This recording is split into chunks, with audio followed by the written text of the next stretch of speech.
Good afternoon, everybody. My name is Hussein Mahadi, and I'm the moderator for today's session on JIIPCC Mentorship and Internship Program for Artificial Intelligence.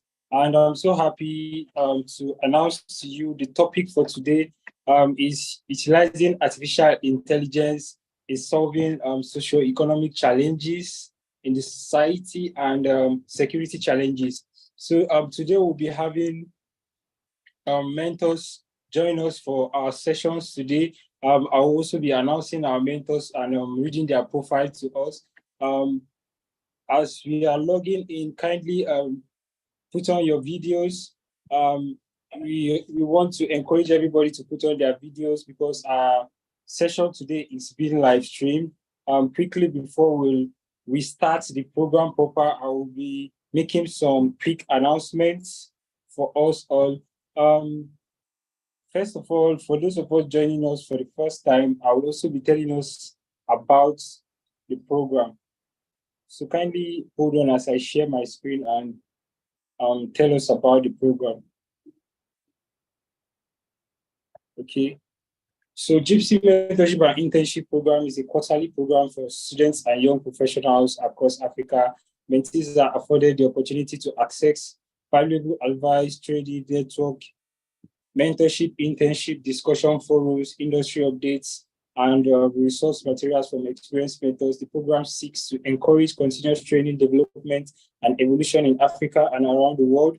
You can watch some of our videos on YouTube and Facebook, hashtag JIIPCC And some of the objectives of JIIPCC mentorship and internship programs is it provides access to quality professional guidance, training, and resource materials for students and young professionals in Africa and around the world, to facilitate dialogue and network among experienced and less experienced practitioners and stakeholders, to transform mentees into mentors and leaders for the next generation, and to facilitate further mentorship, internship, scholarship, job placements for the mentees. Another announcement we'll be having for today is that you can share with your friends. The JIIPCC Mentorship and Internship Program is also having other courses that you can register on. We have the intellectual property, the artificial intelligence and technology, the energy industry, the fintech, the health tech and law, and the patent drafting. You can all share the link with your friends and colleagues to register for any of the courses they are interested in. And finally, you get to, this is for our mentees, you get to have a 30-minute one-on-one session with your favorite mentor for the session and discuss whatever topic you want to discuss with your mentor. So that will be for the announcements for today. Quickly, I'll jump into introducing our mentors for today. So our first mentor for today is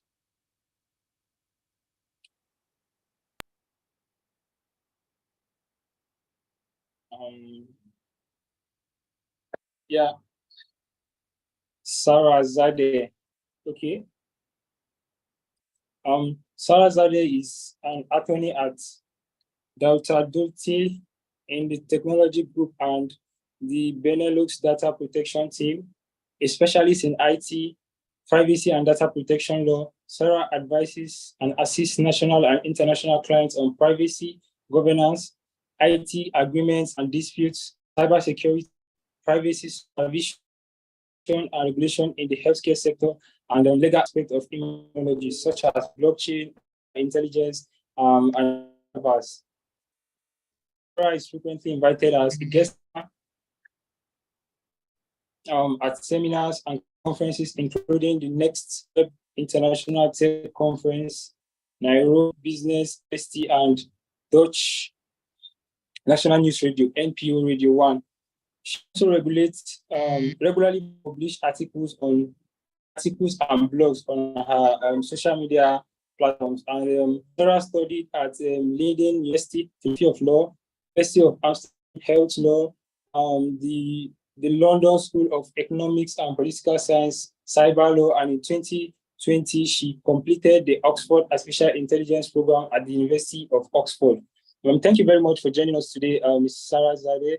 We're so happy to have you on the program with us.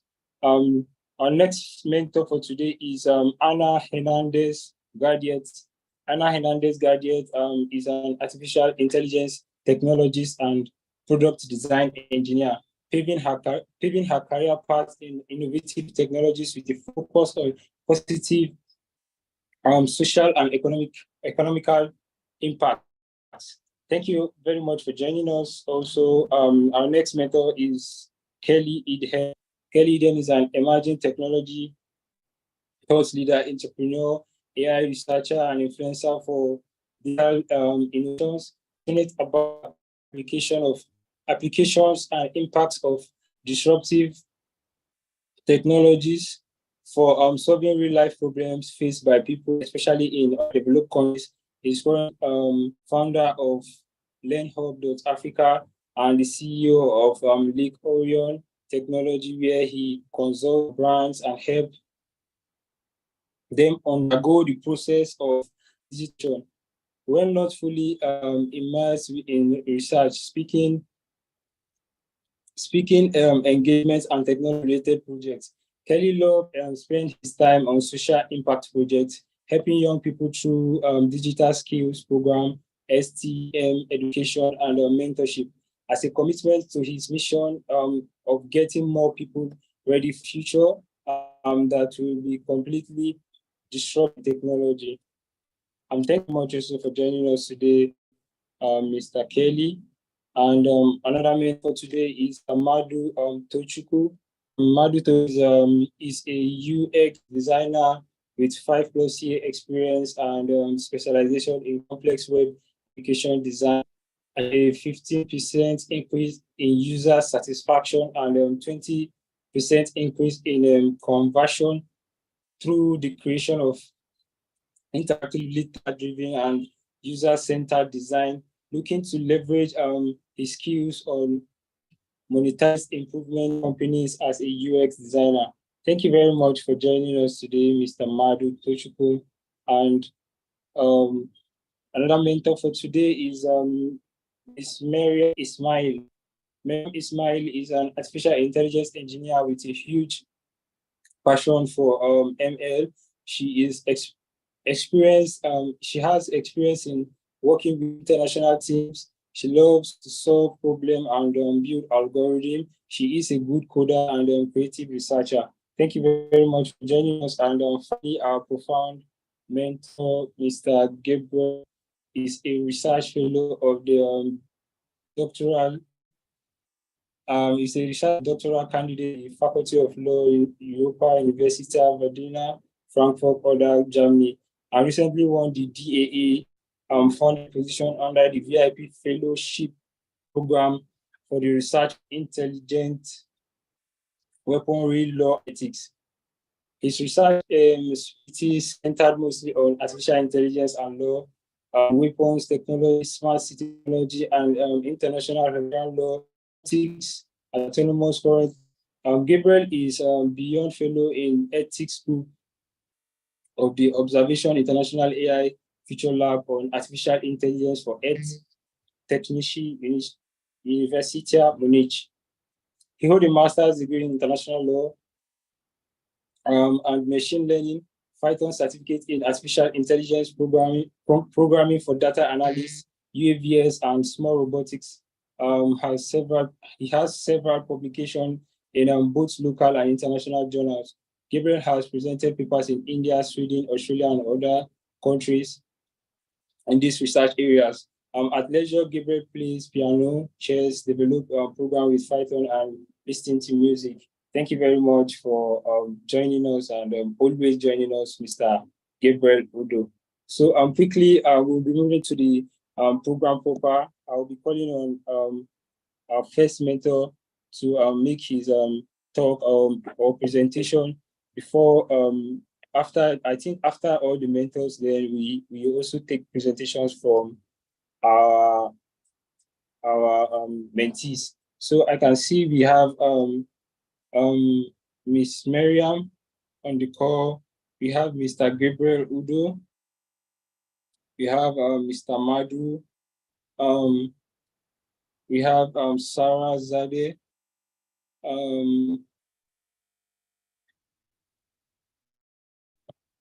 Okay. And we have Anna Hernandez. Okay, so I'll be starting off with let's say Anna Hernandez. Anna Hernandez can go first. Kindly note that you have 10 minutes to give us your talk or presentation. Thank you very much. Perfect. I'll go first. Hi, everyone. I'll just share my screen. 1 second. Hello. There we Okay. go.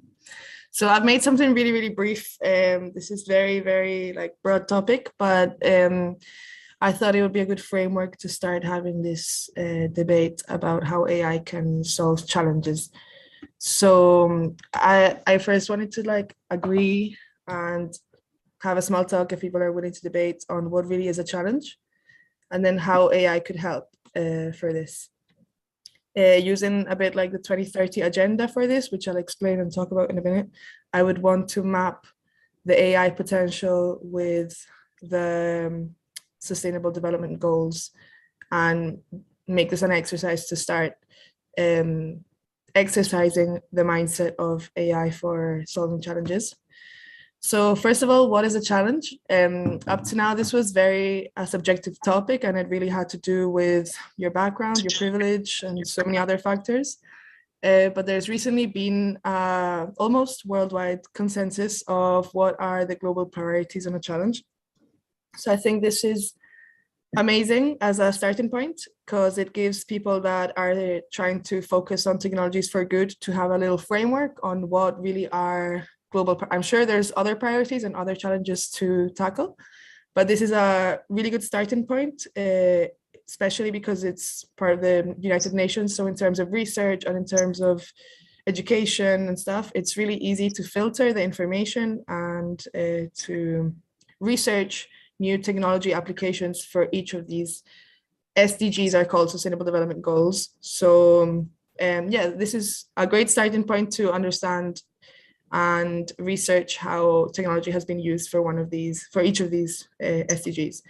And thanks to this, now regulation has stepped this game as well. So now most of the 2030 regulation that is coming on the side of the United Nations is a reference to each of these pillars, which are considered the global priorities. So we will see a rise in the energy and money invested in solving these issues, and alongside with the technology wave that will go with it to make sure that this happens in a scalable and worldwide framework. So how can AI help? So far, we've only seen examples of AI for business like iterations. So when I studied AI, all purpose and like proof of concept were all about automation and robotics and optimization of portfolio and invest in algorithms, logistics and resources and all of this. So for our generation or the people who are trying to make something of themselves in terms of AI for good and AI for solving challenges, it's really hard because we have very few references. AI has been mostly used in the private sector and it's been used for essentially money making and efficiency optimizing.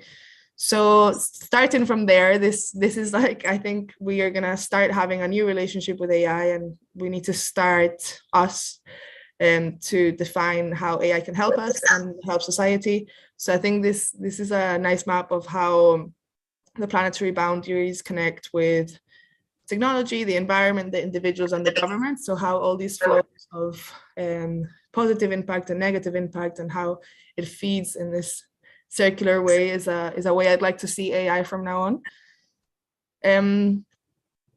So yeah, there's also another tool that everybody talks about AI as something that could essentially boost for this good sake, but there's also a lot of research on how AI could be a threat to all of these sustainable development goals. So obviously the one on the left is positive impact, everything that's scalable and there's a lot of data into it could be completely optimized and help in a really scalable and fast way for good.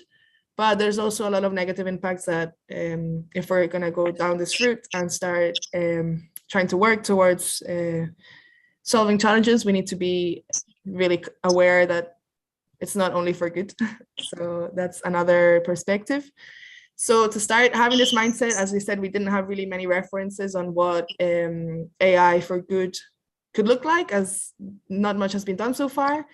I think it's a nice way to start, to just start mapping these SDGs that I was talking about, with ideas or a brainstorming session on how AI could help this topic in particular. So I invite everybody, if people are willing to talk, to shout ideas or start activating the mindset of like, how could AI help in no poverty, or how could AI help in life below water, for example, and start brainstorming around this, understanding how technology could exacerbate the positive impact in these sectors. If anybody's willing to give any ideas.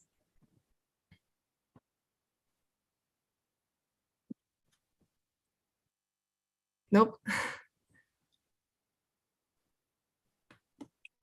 Okay, well, I actually made this really brief because I was expecting to have a little talk about this and see how people felt about this brainstorming, but I don't have much more to share. I'm just excited to hear what the students have brought for us. I think, there we go. Thank you very much, Ms. Hannah. I think I'll call on Mr. Okay, I think someone has a suggestion on that, your question just now. There we go. If Olua, you can ask. Yeah. You can ask you. Okay. Hi, everyone. Good afternoon. It's afternoon here in Lagos. Yeah. So, concerning your question, I think AI can actually be very, very helpful in dealing with the sustainable development goals in various areas. For example, in the area of good health, I think that's SDG 3. We have like AI drones now that help with delivery of relief materials to areas where people cannot go to. We have AIs that help with surgeries and all of that. So I mean, that's like something that is really great. For quality education, I think that's SDG 2 or 4. We have AI that actually helps even with providing of teaching aids for people. So yeah, those are some of the ways that I think AI has been instrumental, or can be instrumental to achieving the sustainable development goals. Thank you. Absolutely agree. Thank you very much.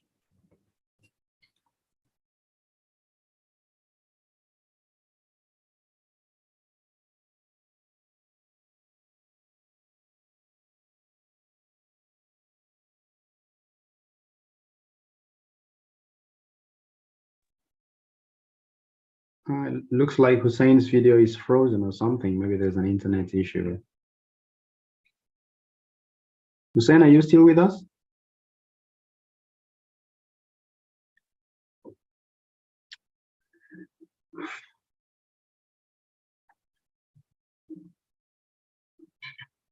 Okay, I doubt it, but I think Sarah, can you go ahead with your opening statement, please?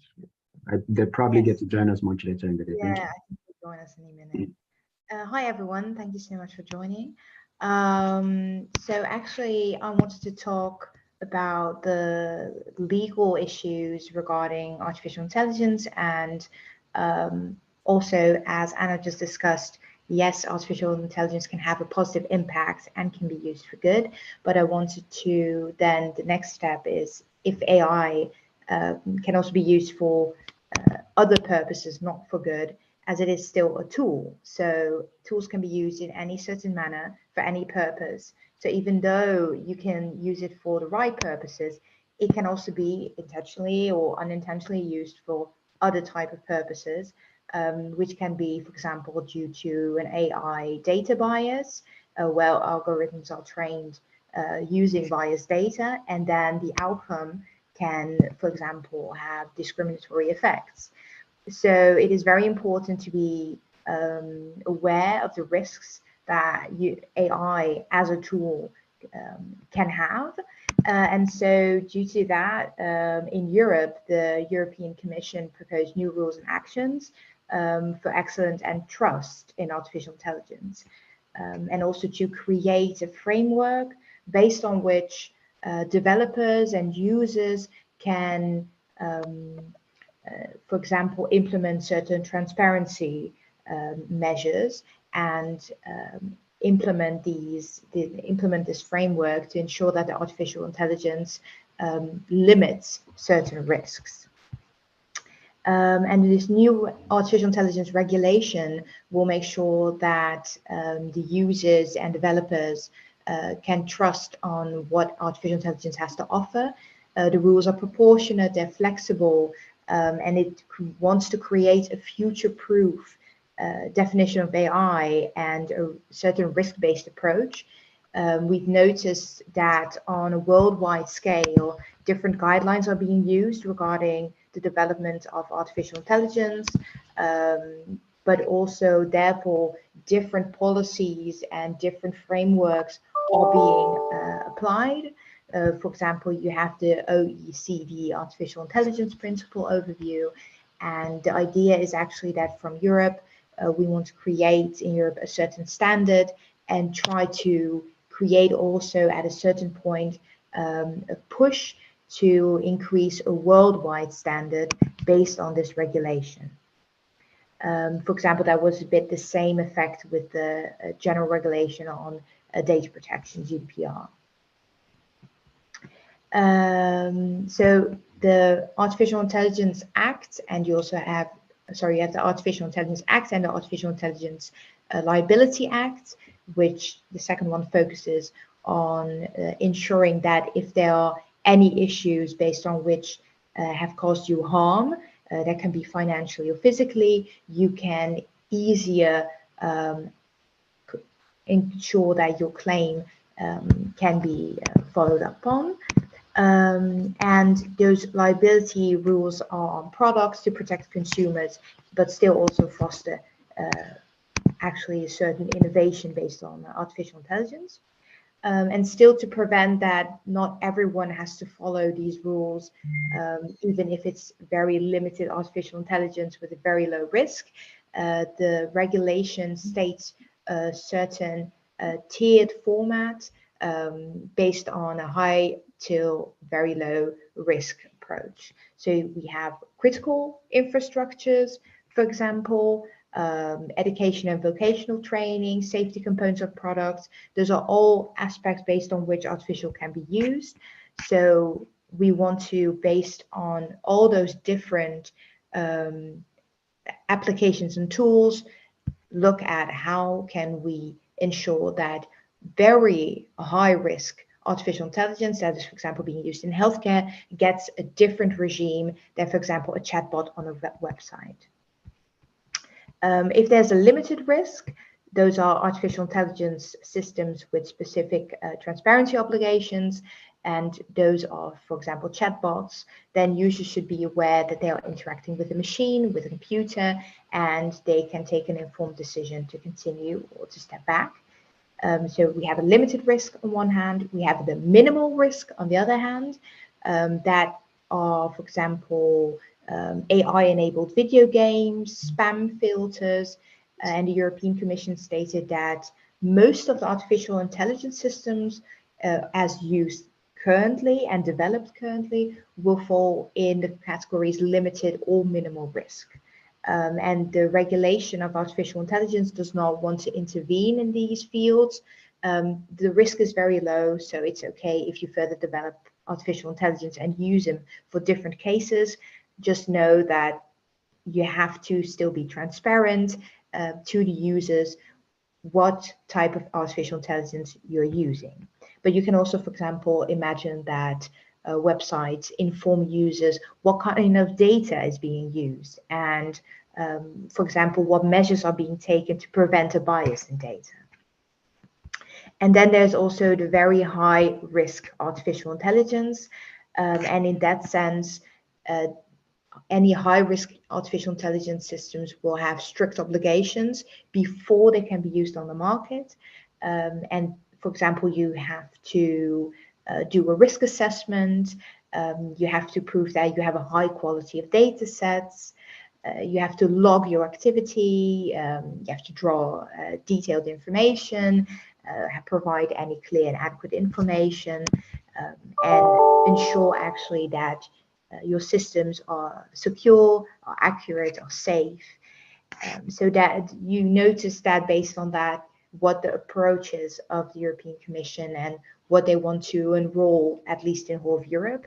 And as a lot of companies that are based in the United States, in Asia, in Africa, that if they want to onboard their product and sell their product using artificial intelligence in Europe, they will need to adhere with these rules if it's, for example, a high risk artificial intelligence. So we expect that a lot of companies developing artificial intelligence at a certain point will, at least based on these rules, implement these, and at least regarding low and minimal risk, implement transparency measures, which will also ensure that users and consumers can use the artificial intelligence in a safe and secure manner and know what they're using for which reasons. So I expect that that will also increase the impact and the use of artificial intelligence and gives also more trust. So we've seen a lot of cases going around, a lot of people are scared that artificial intelligence will take over. We're seeing that they will prevent people from just doing their jobs, but will take over the jobs of people. I'm not seeing any of those risks. It's more important to know how to use artificial intelligence in a safe and secure manner, and to be transparent about that, and to know when to intervene. For example, when the system is not secure anymore, when a patch up is needed, when the data confirms that there's a certain bias. You have to have the right processes, and then artificial intelligence as a tool, because it is still a tool, can be better used for good. So that's what I wanted to discuss today. If there are any questions.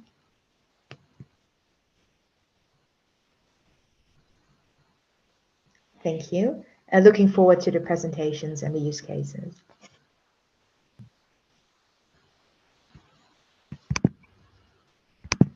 Hussein, your microphone is muted. Can you just mute yourself, please? Sorry, sorry. I've been talking and I didn't know that it was muted. Thank you. So I said I'll be calling. Thank you very much, Ms. Sarah Zadeh, for that wonderful talk. I'll be calling on the next mentor, Mr. Madhu. If he's on the call, please, you can unmute yourself. Mr. Madhu Toshipu. Yeah. Yeah. Good day, everyone. I'd like to share my screen. Yes, you can.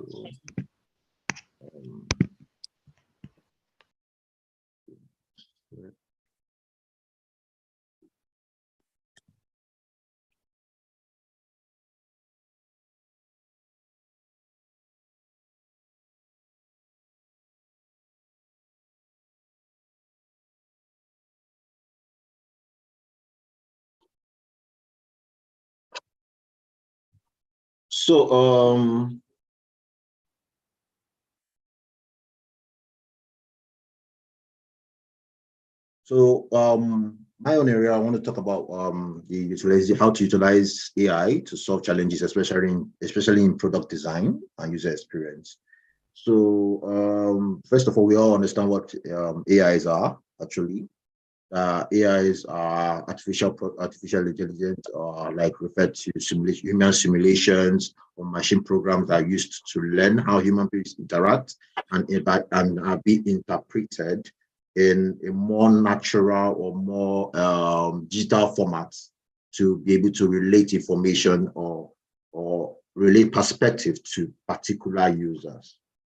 So and in this AI, you have subfields which are focused into split into different layers, which is machine learning subfield, the deep learning subfield, and also the natural learning process. And AI as in relation to product designs, tend to help us minimize or help us optimize user research, user testing, and user feedback. In this area, I'll explain better. Let's take, for example, you are trying to push out a product to understand how people will engage to maybe a social media post or a new brand or collection of a product. Let's use, for example, Coca-Cola itself. Before the product needs to go out, you need to actually understand how people react to the new design, how it looks, how people react or perceive the concept of the new brown touch, or the logo change, or the content feel of it. So in that area, most of the time, before you send out questionnaires or do testing for a group of people, it will take a long period of time. So if you tend to now use AIs to bridge this gap, it would speed up the process time of doing your research and user testing and getting your feedback demographic immediately. In sense whereby an action that will take you close to 3 months or 4 months user research, standard user research, it can be done in a day, giving you a statistical feedback and every other thing needed to be done. So aside from research, you can also make use of AI in the sense of chatbots and virtual assistance system, customer support. Now, though currently now the level of chatbot and virtual assistant system is on a high rise currently, whereby most of these are platforms which we do discuss with the customer support and the likes are not really humans we talk to, actually machines actually. But now these machines have learned how to interact personally with individuals and are able to convey information or convey support to these individuals that interact with these AIs and provide useful solutions to them within speed of time. Because now these AIs are able to understand different algorithms or different iterations of similar solutions or similar cases, and then passing it up to the end user. Now, also in the area of personalization of user experience, so everybody, no matter how versatile the person is with an application, wants to have a personal feel of what they are interacting with or how they are handling platform. So with the introduction of AI, you can be able to use this technology as a form of targeted marketing, in a sense whereby where you do your Google search, or maybe you're looking for a particular product, every information shared to you on your Google search or your search engine, any other search engine, would be keynoted to your preference based on previous search history or previous information being provided, making it easy for you to feel, have a sense of control or sense of information and reaching you, being more personal.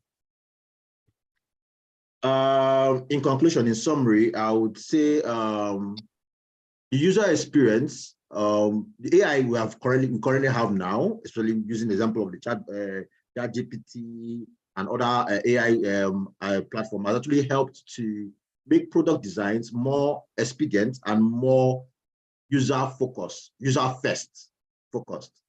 And with the current growth, we see in the next 10 years, our products going more higher and users getting more personal experience on every product they get to use or consume.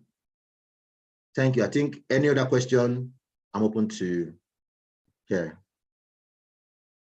All right, thank you very much, Mr. Madu. That was a very wonderful presentation, and we learned something new from it. So I'll be calling on the next mentor, Miss Miriam Ismail. If she's on the call with us, please, you can unmute yourself. Thank you very much. Hi, thank you for inviting me for this internship. At first, I would like to identify AI. What's AI?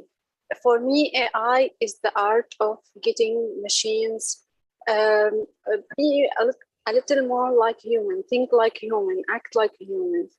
In my presentation, I will go through some tools and technologies that were very helpful to get our lives more easier.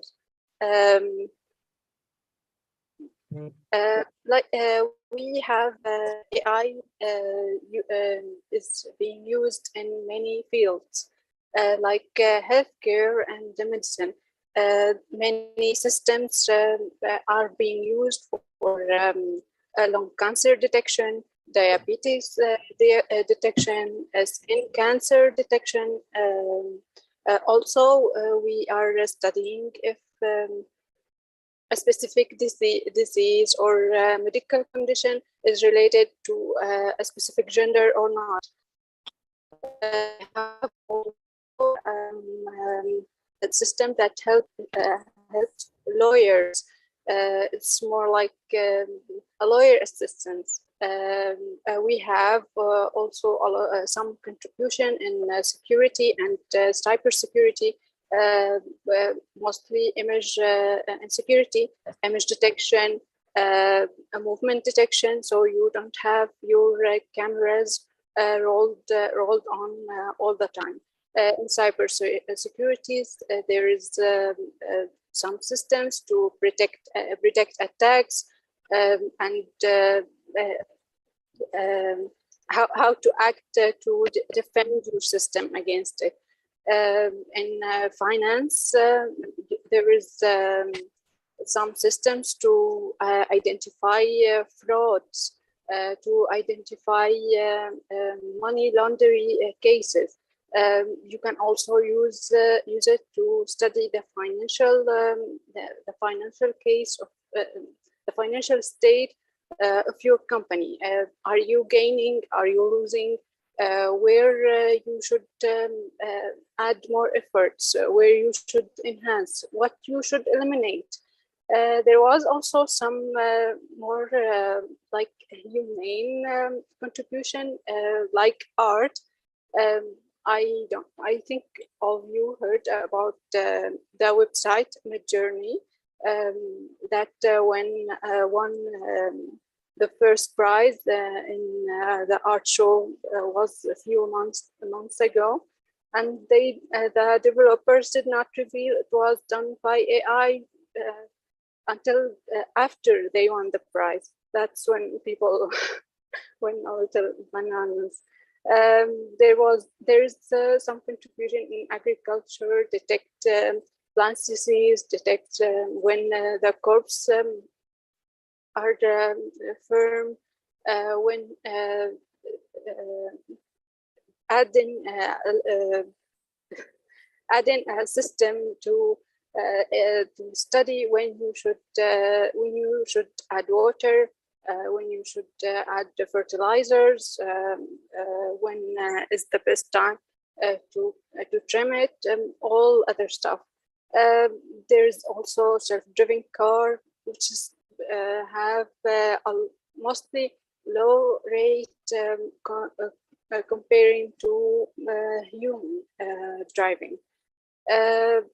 Also, recently, JIIPCC that's you can help that can help you in writing a resume, writing a cover letter for a job, writing job description, help you summarize a story, or even fix your code.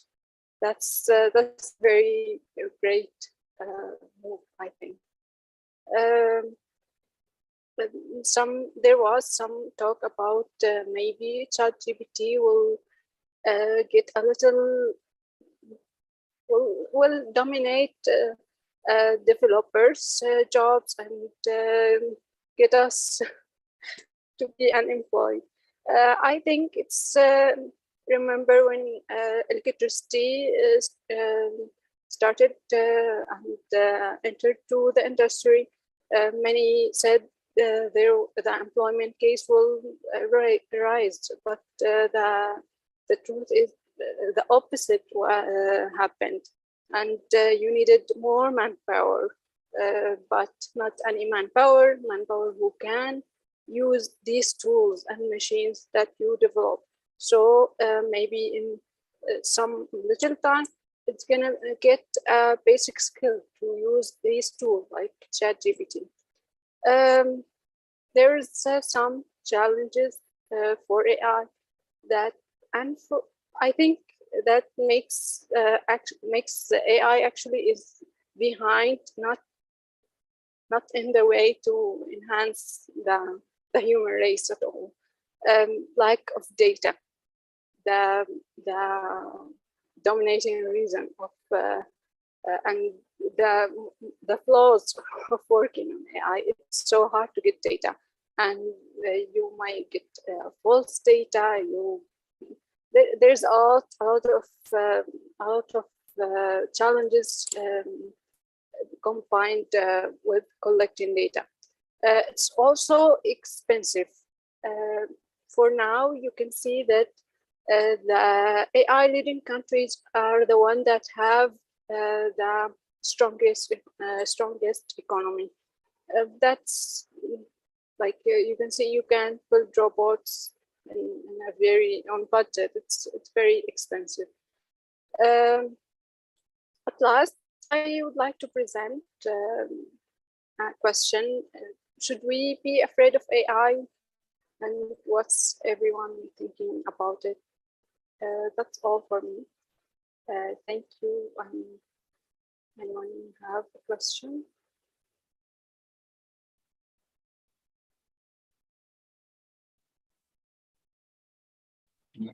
Thank you very much, Ms. Miriam Ismail. Sorry, I was muted. I didn't know. Okay. Thank you very much. I also wrote down your question. I think we'll all have that during our question and answer session. Both the mentors will also tell us what they think about it, and the mentees will also tell us what they think about. So I'll be calling on our last mentor for today, Mr. Gabriel Udo. If you're on the call, please, it's your turn to present, Mr. Gabriel. Okay. First of all, let me apologize. My voice may get a little croaky in between. Thank you. Thank you, Hussein. Thank you, especially to the mentors. Thank you for the usual invitation to be here. Like I always say, I learn a lot whenever I'm here. Thank you, Sarah. Thank you, Anna. Thank you, Mariam. I mean, after hearing from the other mentors, or thank you, Madu, Tochuku, I almost forgot. After listening to all the other mentors, I think I should just also be a mentee today. There's a lot I have learned already, and there's a lot I think I can also learn. Having said that, I think the other mentors have said quite a lot, and they've covered most of the areas that would, be required for the discussion in today's meeting. Today we speak about how to utilize artificial intelligence to solve challenges generally. And I must say, in my research as an ethicist, AI ethicist, one of the major problems we have, myself inclusive, is we try as much as possible to find the faulty areas in technologies generally, and that makes us most times to overlook these advantages that the technologies can bring to bear. Most of the discussions you'll hear. I'm glad when I looked at was that Anna's presentation, and I saw that from actual research, there's a lot more advantage from the use of artificial intelligence than disadvantages. But then it gets really noisy when people are talking about the downsides of artificial intelligence. So it does seem, it looks like there's very little AI can contribute, or then as much as it can contribute, it can cause more harm, which from research is not really the position of things. Artificial intelligence, it can be useful, of course, as we've seen in almost every sector, security, and then especially with the discussion on the SDGs. It's very important that we begin to outline these things and know how can we use this new wave, how can we use it to push ourselves further, because it seems the human strength has limitations, so many limitations, especially in certain areas. And then this leads me also to the issue of using artificial intelligence in security, first in personal, private security, and then in national security. it seems to be an area that most people overlook. There's a lot of developments that are going on the ground, because once you start discussing security, especially in national circles, you hear lots of secret information. There's a lot of developments that are not discussed in public, and the issue of transparency in the use of artificial intelligence technologies does not seem to really get down to the issue of to when you're discussing AI use in security areas. It's been very useful so far, but then there are severe consequences where any of these systems fail, or when we look at the negative impacts of these technologies. And that's why, like Sarah mentioned, there has to be some concrete regulation. Finally, why I think we're struggling, we're still having discussions about what technologies to use, how to regulate artificial intelligence. It seems the general problem is the problem of understanding the framework itself, or even having a definition, an actual definition for things. In every platform where artificial intelligence is being discussed, the first problem they have, and the problem that takes the longest time to solve, is the problem of definition. You ask 10 people their understanding of artificial intelligence, you're going to get 10 different perspectives. And this is found almost in every way. Even at the discussion at the European Union Council, where they're trying to have discussions on the AI regulation and the AI Act, there's still the issue with definition. How do we define autonomy?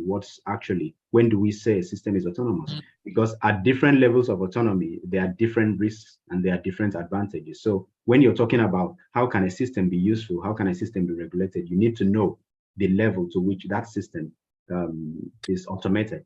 And that's just one of the cycles where this has happened. But there are many other places. At the Committee on Conventional Weapons, where they're trying to get regulations on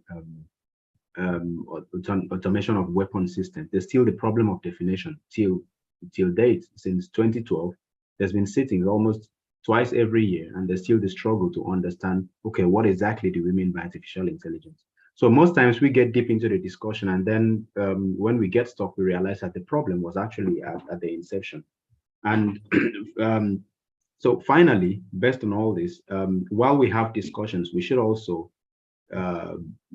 try as much as possible to be specific with, when we're discussing technologies, we should be specific with particular technologies, particular levels of automation. And I know these are very technical matters, but these are things that I think we should think about in our discussion.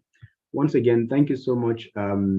Like I said, I wasn't going to go deep into anything because the other mentors have said a lot, and I just wanted to point out these facts that I thought were really important. So I'm glad to be here again today, and I hope to hear from presentations and from the other mentors. Thank you.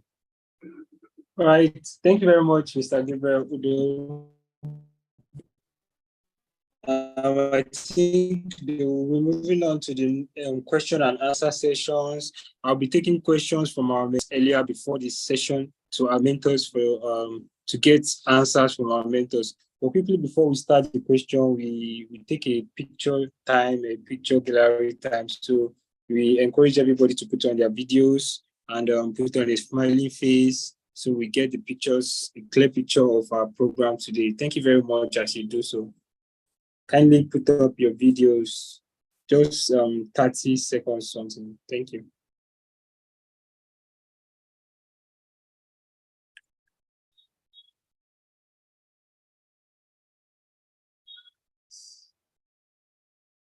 Okay, thank you very much.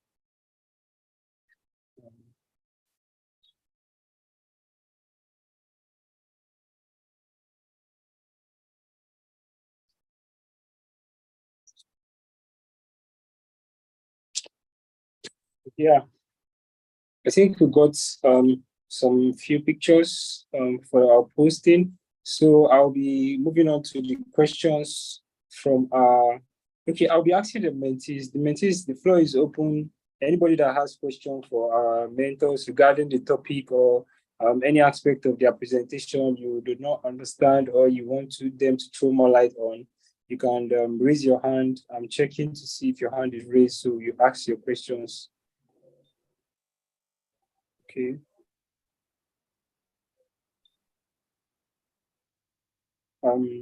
Right. Okay, I can see Musab Awal. Musab Awal, you can ask your question. Good afternoon, everyone. Good afternoon. My question is basically about using AI to solve using AI to solve security challenges. As I'm undergoing my research in this topic, I found one of the challenges with solving insecurity issues using AI is issue of breach of fundamental rights. When you look at issues of facial recognition, issue of surveillances, how can the security agencies or the government can balance between using AI in combating insecurities without infringing the fundamental rights of its citizens? Then another issue when we are talking about combating insecurities using AI is issue of empowerment and knowledge. Most of the time, our security personnel are not that empowered, or they lack the manpower of how to use the technologies. For example, in Nigeria, when you talk about the police, they are lagging behind in terms of the manpower and even the required or prerequisite knowledge that they can solve the insecurity challenges using the AI. What the mentors can say about that issue of breaching fundamental rights in the process of securing nations using AI? Thank you. Thank you very much, Musab. That was a very beautiful question, and I know that will spark a lot of conversation from our mentors. I think Mr. Gabriel should go first on this one. Okay. Thank you, Musab, for the question. I mean, it's an old question. Basically, it's been there for so many years, and it's a very difficult question to answer almost everywhere. We can always try to proffer solutions, but when in reality it's difficult to create the balance. I'll take the first question first. The use of artificial intelligence in surveillance, and the fact that most times there's a breach to it causes breaches to certain aspects of human rights, right to privacy and all that. This is true. It's it's not something we can avoid, first of all. And the question again is, how do we create that balance? How do we make sure that we use technologies? First, you have to understand that it's almost impossible to use these technologies without having, once in a while, we're going to have those breaches. That's from, personal experience and from personal research. Once in a while. So we cannot, again, it's my personal opinion and I stand to be corrected. We cannot completely eradicate these breaches. But secondly, I think we can have regulations. We can have appropriate regulations to ensure that these breaches are reduced. I can give an instance of what I've seen a lot in Europe, and I'm not sure how it is currently in some parts of Africa. If you're walking into a place that there is surveillance, I see this a lot here, especially in Germany here. There's going to be a notice telling if you're walking into a train station and there's surveillance cameras, there's going to be a notice that this place is surveyed by camera. So you decide whether you want to get under that surveillance or not. When you understand the importance of having those surveillance cameras in public places, this is one of the ways we can reduce those infringements.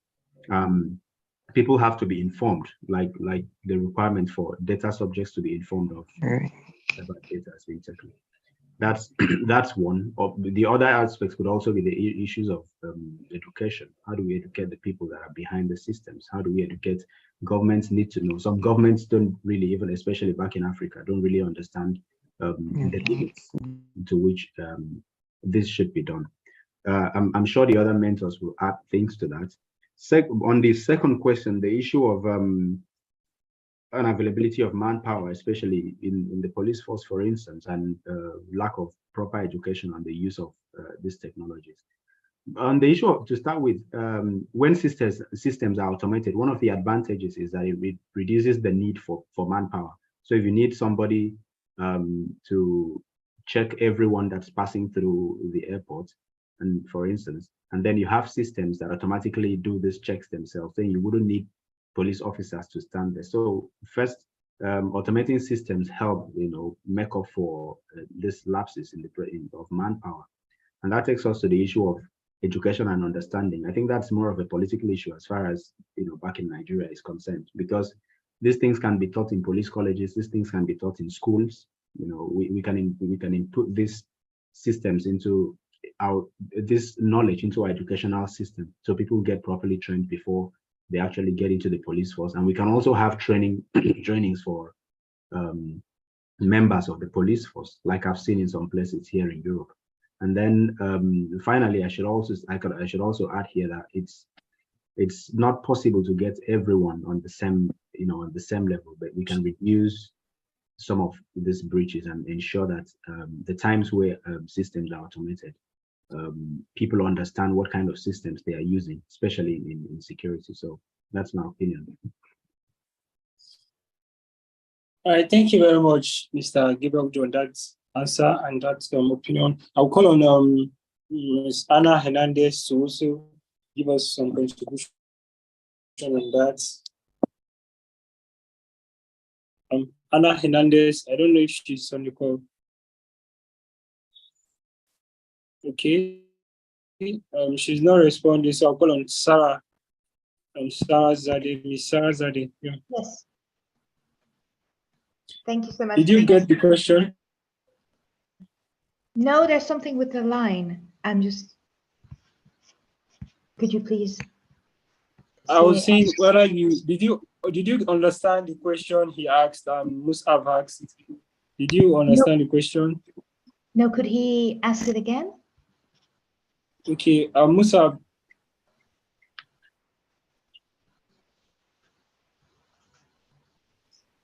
Basically, I asked two questions. The first one is how can we strike a balance between the using AI in solving security challenges and breach of fundamental rights? That is one. Then the second question is issue of lack of knowledge and manpower by our security agencies, particularly in Nigeria, as to how to solve or combat insecurities in the nation. To answer your first question, it is quite difficult to balance the rights, but for example, also human rights on one hand with the artificial intelligence on the other hand.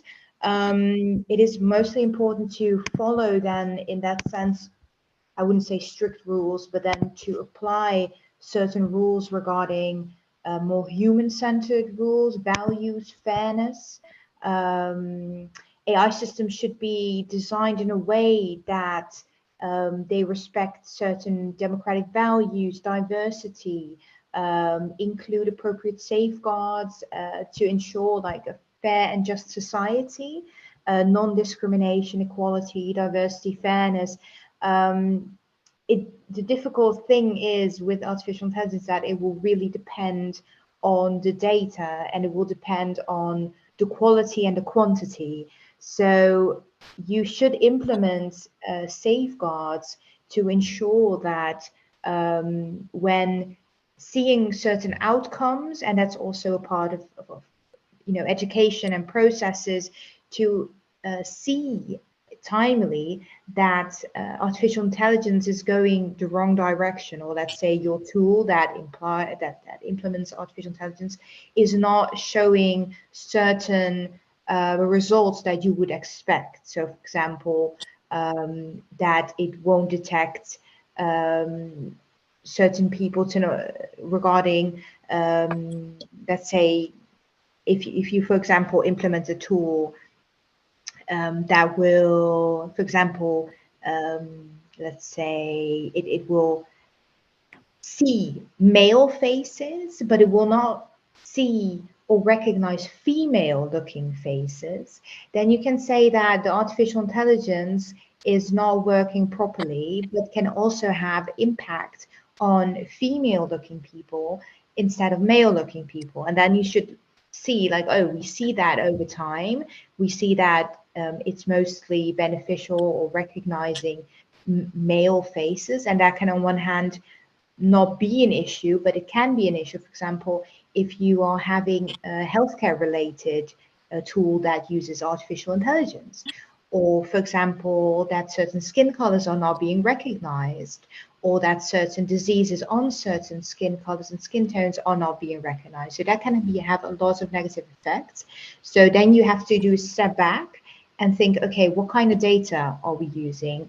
And are we using data from all different kind of people with all different characteristics? And how can we ensure that all that data is being used in the right manner?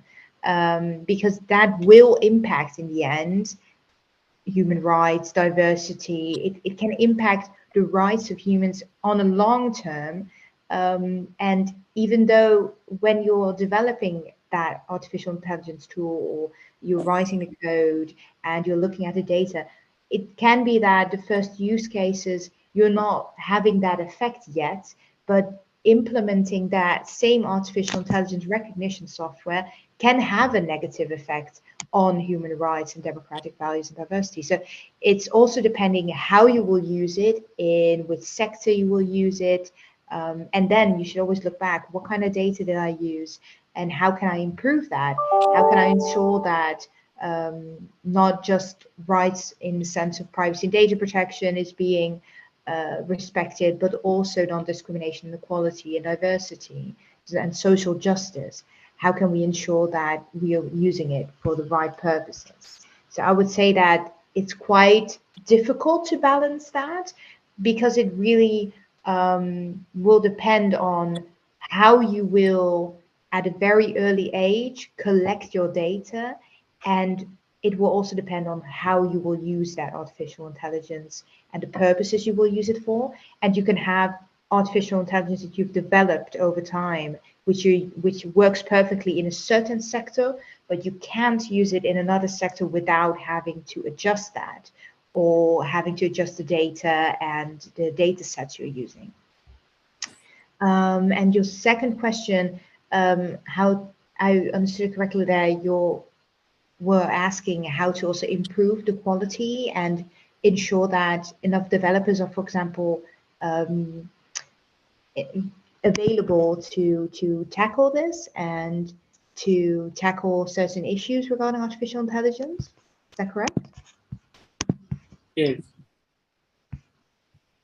Well, that also is actually quite related to your first question. So it really works hand in hand. If you have developers that are being schooled, that are being taught how to develop in a right way, that will have impact on the quality of work. So it's a bit cliche to say, but it actually all starts with education.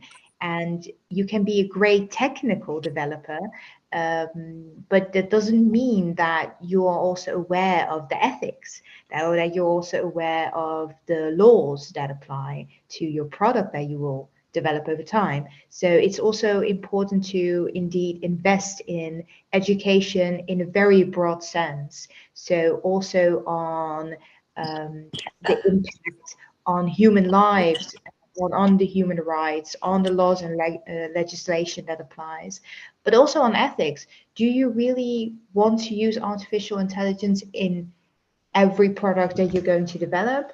Are there alternatives? What kind of data are you using? How are you collecting the data? So those are things that you should indeed take into account. And I think it's important to realize that you are, for example, a great developer technically does not mean that you also take all these aspects into consideration. So it's really important to give back to developers, but also to other staff members around. Like it's our total responsibility, not just for the developers, but also for ethical officers, for legal, for data analytics.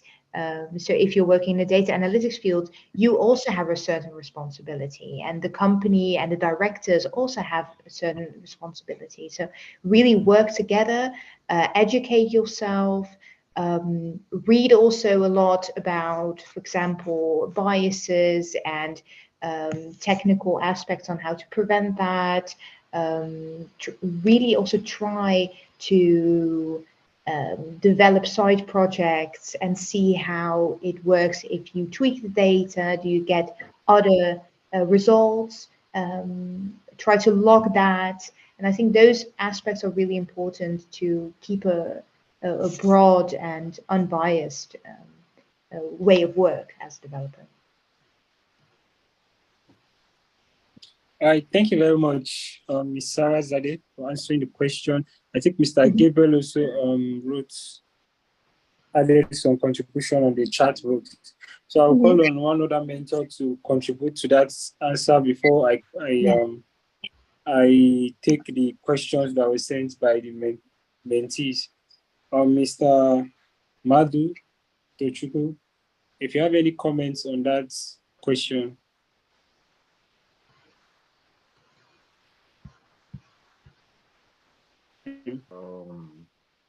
Hi everyone. Musa, I heard your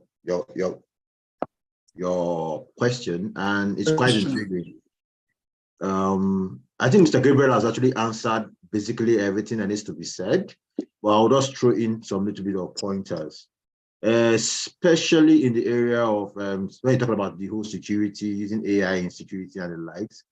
I think based on how we actually live in Nigeria, we're still in Nigeria, so I can actually relate to security insurgents and the insecurity status of the country.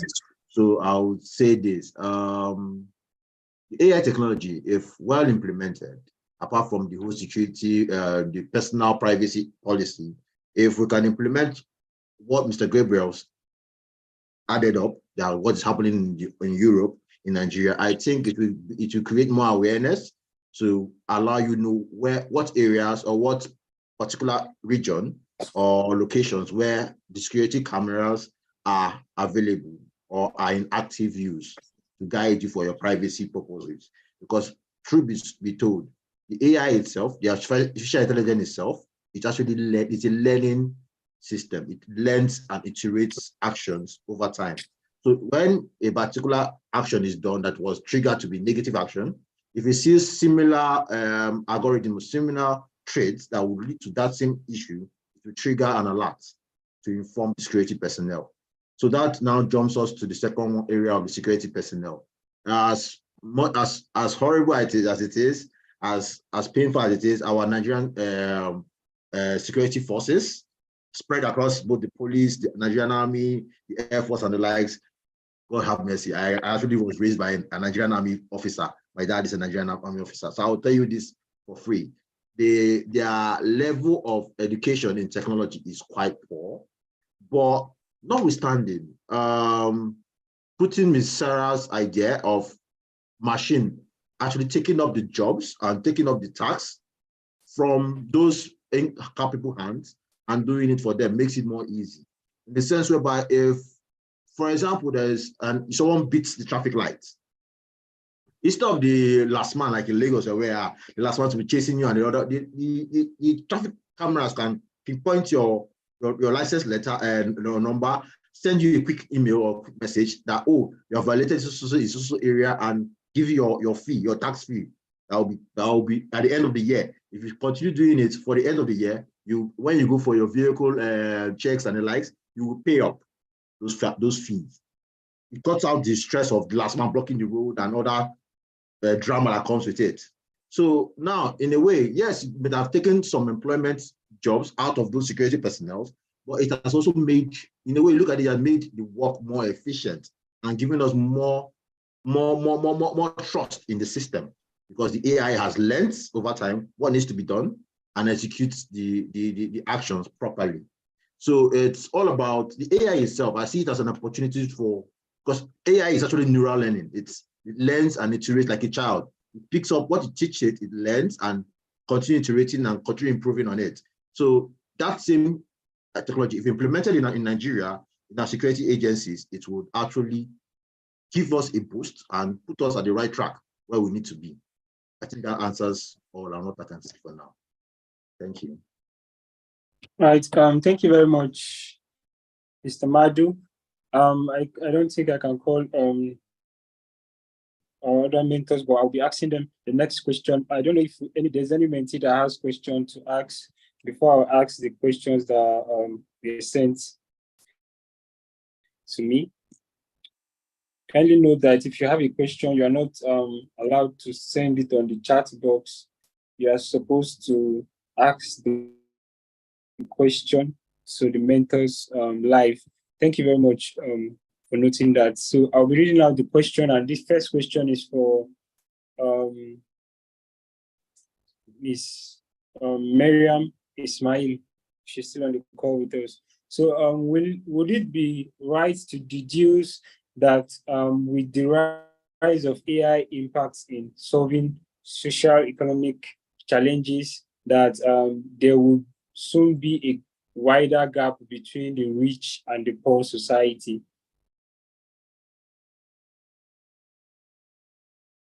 Sorry, I could not hear the question. Could you repeat it, please? You said?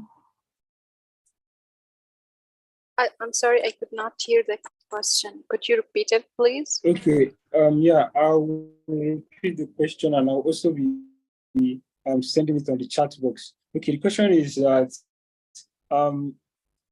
would it be right to deduce the fact that with the rise of AI impacts in solving social economic challenges, there will soon be a wider gap between the rich and the poor in our society?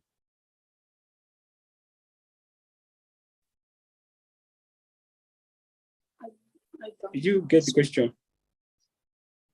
Yeah, it's using AI to reduce the gap between rich and poor, right?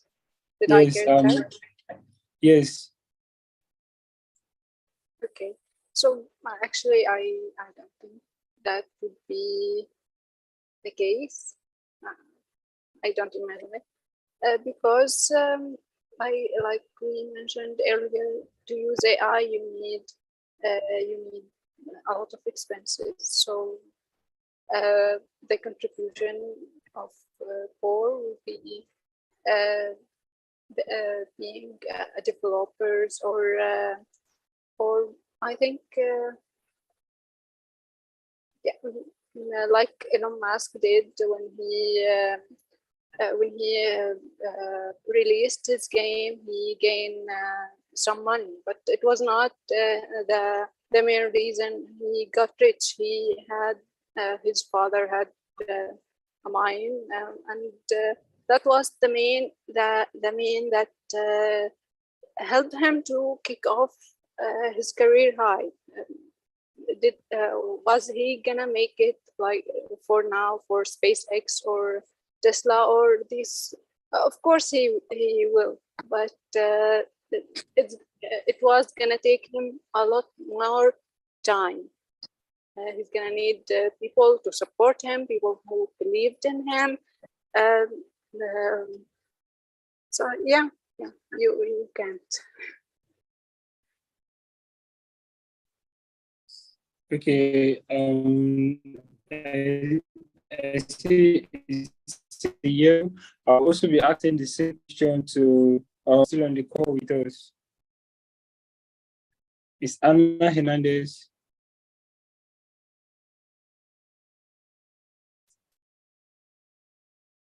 I can see that she's on the call, but I don't know if she's not hearing me.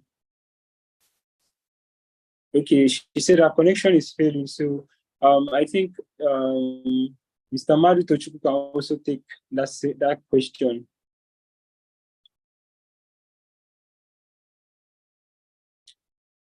Mr. Madu, can you hear me?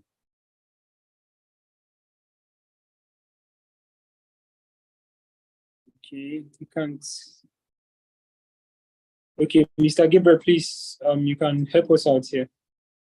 Okay, just very quickly, like as we mentioned, I think artificial intelligence can always serve, for every question, you can have a positive and a negative side. Same with, the issue of creating, either increasing or reducing the rich-poor gap, So first of all, yes, it's possible. Like Miriam has said, artificial intelligence or technology basically is an expensive venture. People invest a lot of money into it. And then you can imagine that a couple of months ago, ChatGPT came up, and the first couple of weeks it was free. You had millions of people subscribing and using it. And now they've come up with a payment, so you have to pay to use. That means you're going to see a reduction in the number of persons that have access to it, because not everyone can access it. It's the same thing with even streaming sites, or even things like Netflix, and things like that. So certainly you're going to have that that increment in rich poor gap in some areas, but in some other areas you're going to have the reduction of that space, because there are also technologies that are not that expensive that are available in the market. You find years ago drones used to be something that you need to be a millionaire to be able to afford one, but now you can find drones as cheap as $40, $30, depending on what you're looking for, and just depending on the particular specification of the drone you're looking for. Same thing with softwares. Now you can download many softwares on your phone, and most of them can, like the ADA health system software that can provide first aid information on your health status. These are things, I saw someone ask a question about, using artificial intelligence to solve the financial health, to fix the expensive health situation, especially in Nigeria. And if you have some of these applications, you just need to have your mobile phone and have certain bits of information about yourself. You do not need to go to a doctor and start paying consultation fees. You can have this right in front of you. Have a first aid before having to go see a doctor. The same thing with lawyers seeking legal services. There are so many applications that can give you first-hand legal information. You can have an automated library in your phone in as short as 5 minutes. So you don't need to go and get a library card and all those other things that require money. So yes, the answer to the question is yes and no. It all depends on how much the socio-cultural situation of every society, and then the area where the technology is being implemented. That's what I think. All right, thank you very much, Mr. Gabriel. I saw Godslove Kamalo's hand raised, so I will give him the floor to also ask his question before I ask the next question. Godslove Kamalo, if you can ask your question. Okay, so it was actually trying to explain the reason for our question, but I think Mr. Gabriel finally got a hand of it and explained, because we were looking at the fact that we have countries that are not doing so well. For example, you can compare the AI usage in Europe as compared to Nigeria. The other mentee who asked the question earlier has spoken about the Nigerian police and the use of technology. And with the increase in the use of AI over the years, we know the fact that countries will surely get richer, while some countries get poorer due to the use of AI. So that we're actually trying to find out to what level then should we anticipate with regards to this demarcation between the rich and the poor countries through the use of AI. So I think Mr. Gabriel has answered that already. So thank you.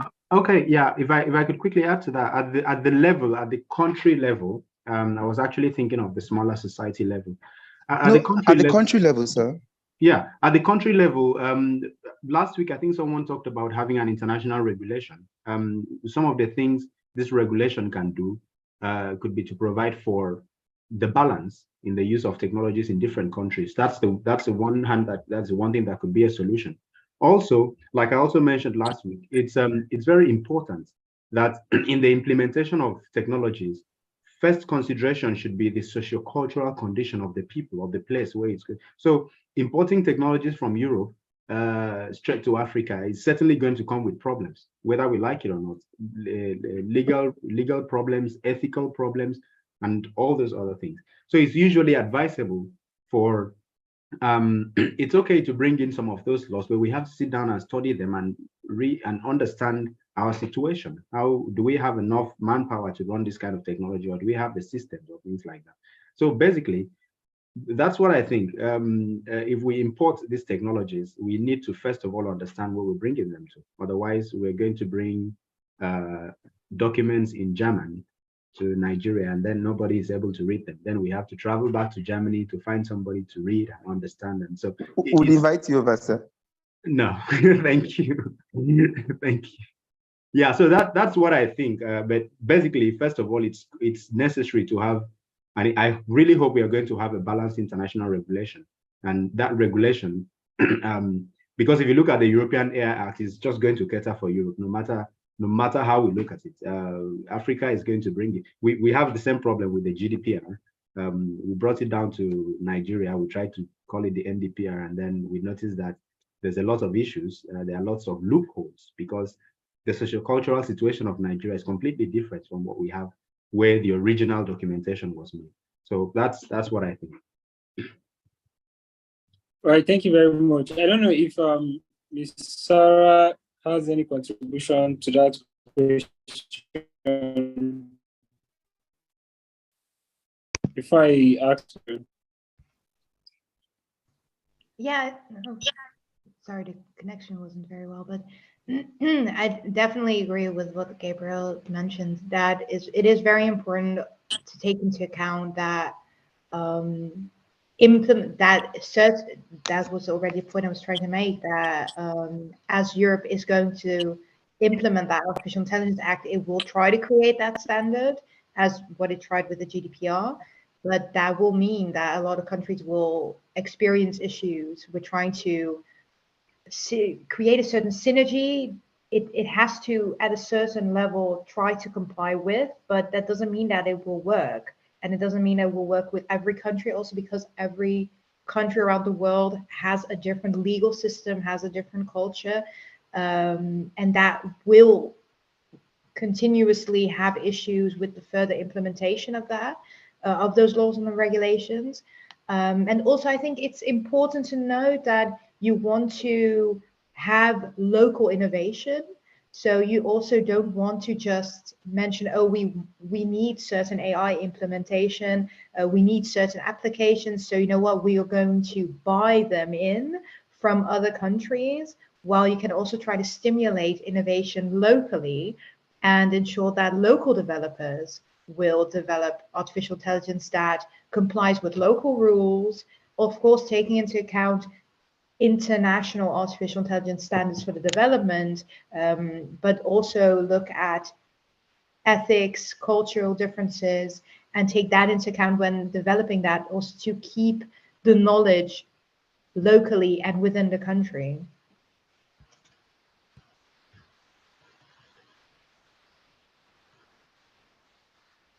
Oh, you're on mute.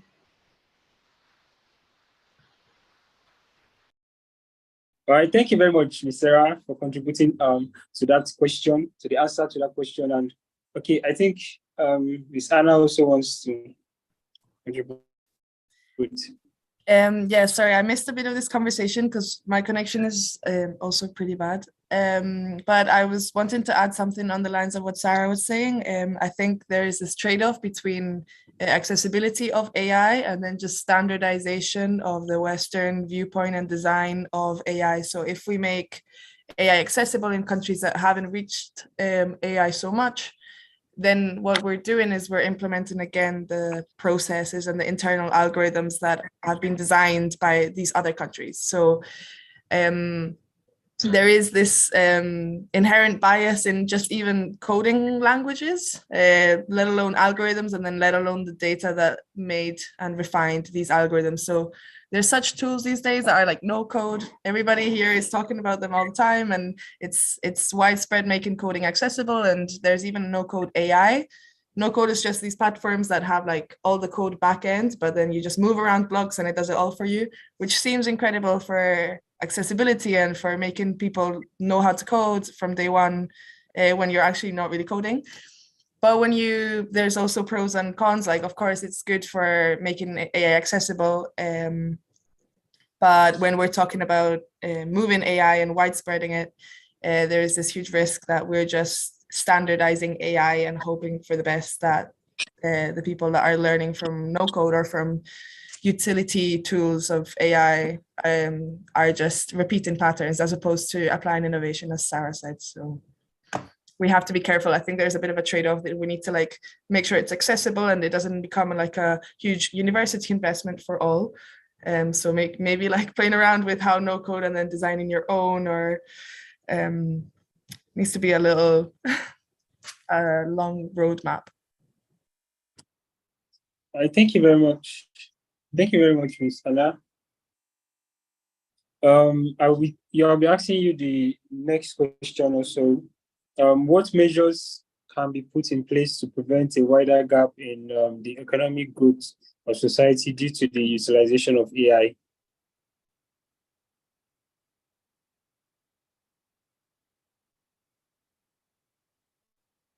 Did you get the question? Who's the question for? I think that was for Anna. Yes, it's for Anna. It's for Anna. Oh, right, sorry. So that's a huge question, and I think it has to do so much more about other things than about AI. So I'll just say my humble opinion, but I don't think you should take me really serious on this. But I think economic growth, there's like such a factor in the way that money is divided these days. So how, I don't know, in terms of agriculture, for example, like farmers will take a small profit and then commercialization and logistics and optimization takes all this other half, you know? So an example of something I can think of in terms of redistributing this wealth along the, how is this called? So I can't think of the English word, but just the product chain, as in like resources, manufacturing, packaging, etc. So make sure that this is redistributed and that people that are at the very beginning of the chain are empowered economically too.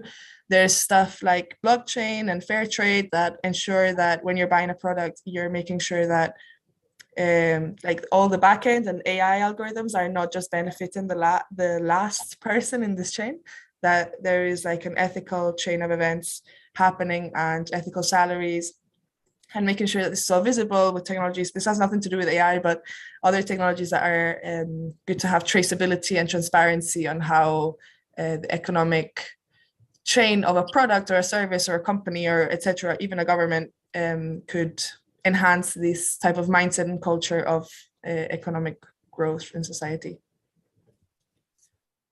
Okay, thank you very much, Ms. Anna, for answering the question. I think I'll call on Mr. Madu. So, okay, sorry, I kind of missed the question. Can you take back the question again? Okay, it says, quickly. What measures can be put in place to prevent a wider gap in the socio-economic growth of societies due to the utilization of AI? Okay, now I'll relate this based on usability of the AI itself. So there's what we call open source code. So most platforms that are open source tend to be there's no money needed to buy them. Now you can actually recreate customize the application or the software to what you want it to do for you, and now giving it freely to the community to improve it and to make it user friendly for everyone to use. Now, if you check out products that have some subscription plan on them and those that are open source free, the free ones going to be more used than actually the one that are under subscription, actually. So now, if AI platforms like, for example, that like ChatGPT is open source and free, and you see the number of usage there is quite on a high, and the way it is being integrated into every other platform is innovative in the sense whereby there are many new products currently now that use the API of ChatGPT to improve themselves. Now, implementing this in other AI areas, economically wise. So if, let's say, a new startup wants to come up with a new innovation and the likes, and they don't have the money to hit the project running, But if there are open source platforms, AI solutions that they need to integrate their APIs into or integrate their APIs to their solutions, it is easier for them to get rolling with them at the meantime and then improve on it over time and making it open for every other person. So economically wise, for startups, if APIs are open source APIs available, so it makes it easier to just kickstart new ideas and make innovations wild and open for everybody to use. I think that is basically what I can come up with, and I feel that will work perfectly. Thank you. Thank you very much, Mr. Madu, for the answer. And I'll call on Miss Miriam Ismail to also contribute on that answer.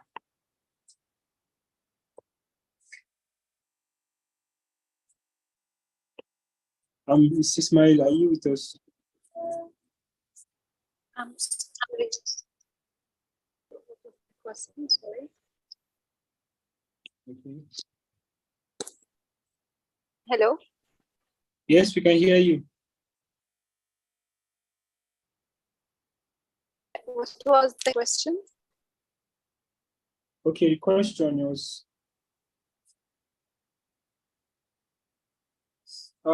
what measures can be put in place to prevent a wider gap in the socio-economic growth due to the utilization of AI?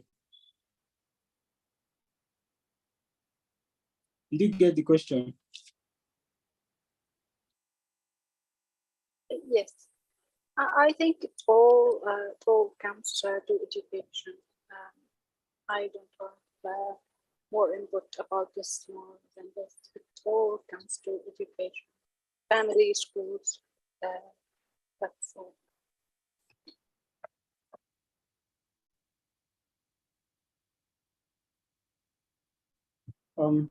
I can't hear anymore. Okay.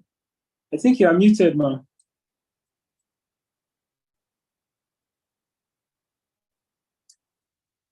Okay, Sarah can take the question.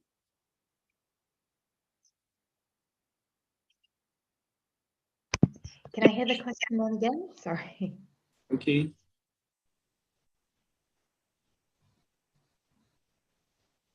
What measures can be put in place to prevent a wider gap in the economic growth of societies due to the utilization of AI?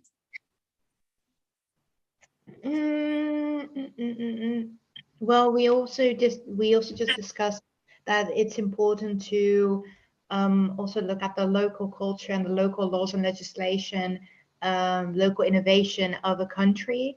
So I think it's also important that the rules you're setting in to prevent certain risks regarding AI, but also basic development strategies and certain development guidelines, that you should also look at local needs. But there are a lot of certain standards that are being implemented worldwide. So, for example, the OECD policies that are also mentioned earlier, there's a standardized international AI principles.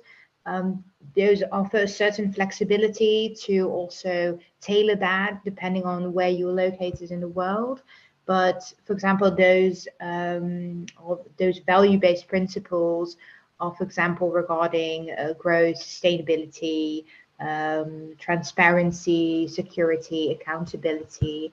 And I think those certain guidelines, certain baselines should at least be looked at and looked into how to implement those terms and concepts when developing AI to prevent certain risks. But it, of course, depends locally on what you want to achieve and also where and in which sector you want to use the AI for. So the challenges that you'll be facing will depend on where you want to use the artificial intelligence for, and that will also really depend on what kind of measures you should be taken to prevent any risks and to ensure that you can actually reach your goal. All right, thank you very much, Clara. I don't know if Mr. Gabriel or Mr. Hernandez has any contribution to make to the question. I think I already answered this question. Or okay, I think we've come to the end of the program for today.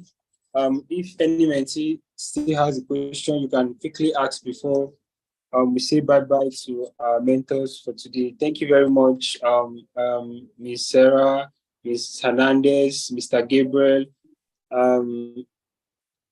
Madu, and Ms. Miriam. Thank you very much for joining us today. We are very happy to have you here. We are very happy to learn from you, and we sure will put all acquired to practice and make sure we make our society a better place for ourselves and the next generation. Thank you very much, all the mentees that worked together to put on the wonderful PowerPoint presentation. Personally, I say a very big thank you to you all. And from JIIPCC management, we say thank you to everybody for joining us on this session today.